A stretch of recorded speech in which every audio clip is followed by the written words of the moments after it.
আসসালামু আলাইকুম প্রিয় দর্শক, সকলকে আমন্ত্রণ জানাচ্ছি সক্রিয় টিভিতে।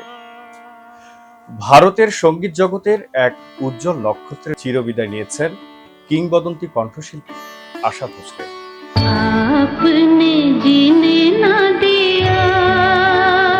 12 এপ্রিল 2026 সালে মুম্বাইয়ে 92 বছর বয়সে শেষ নিঃশ্বাস ত্যাগ করেন তিনি। দীর্ঘদিনের অসুস্থতার পর মাল্টি অর্গান ফেলিওরের কারণে তার মৃত্যু হয়।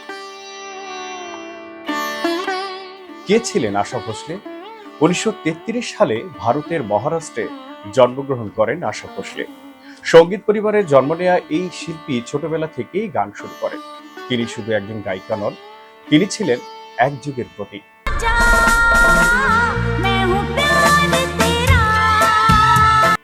8 দশকের ক্যারিয়ারে তিনি গেয়েছেন 12,000-এরও বেশি গান।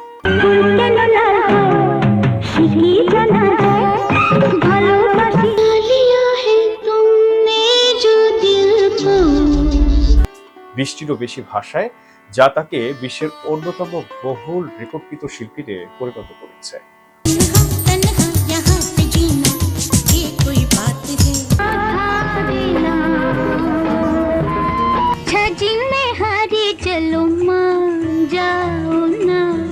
প্রিয় দর্শক, সঙ্গীত জীবনের সাফল্য বলিউডে তার কণ্ঠ মানেই ছিল বৈচিত্র্য, কখনো রোমান্টিক, কখনো ক্লাসিক্যাল, কখনো আবার পপ ও ক্যাবারে। তার জনপ্রিয় গানগুলোর মধ্যে রয়েছে দাম মারো দাম, পিয়া তো আপ তো আজা, দিল চিজ কিয়া হ্যায়। তিনি পেয়েছেন দাদা সাহেব ফালকে অ্যাওয়ার্ড, পদ্মবিভূষণ, একাধিক ফিল্মফেয়ার ও ন্যাশনাল অ্যাওয়ার্ডও।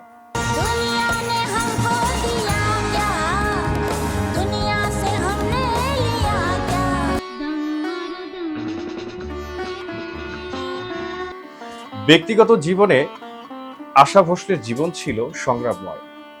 অল্প বয়সে বিয়ে, পারিবারিক অশান্তি সবকিছু পেরিয়ে নিজের প্রতিভা ও পরিশ্রমে তিনি হয়ে ওঠেন কিংবদন্তি। তিনি ছিলেন বিখ্যাত সঙ্গীত পরিচালক আর.ডি. বর্মন এর স্ত্রী এবং প্রখ্যাত শিল্পী লতা মঙ্গেশকরের ছোট বোন।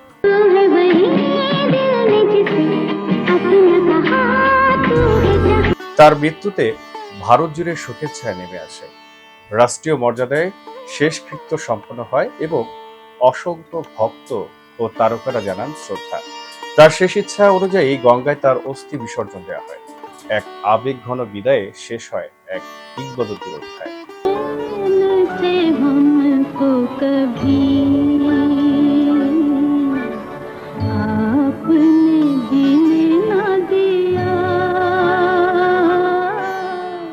প্রিয় দর্শক, সঙ্গীত প্রেমীদের হৃদয়ে চিরকাল বেঁচে থাকবেন আশা ভোসলে।